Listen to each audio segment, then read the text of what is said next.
Ito na ang aking vanilla cake. It's ready.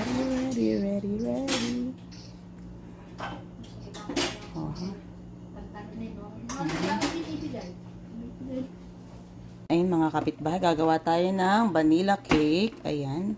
4 na itlog, saka lemon zest. Ayan, atin lang.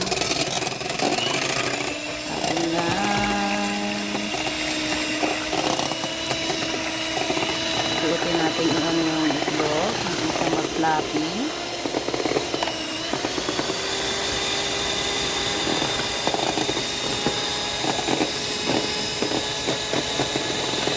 Tapos, uti-uti natin ilagay ang sugar.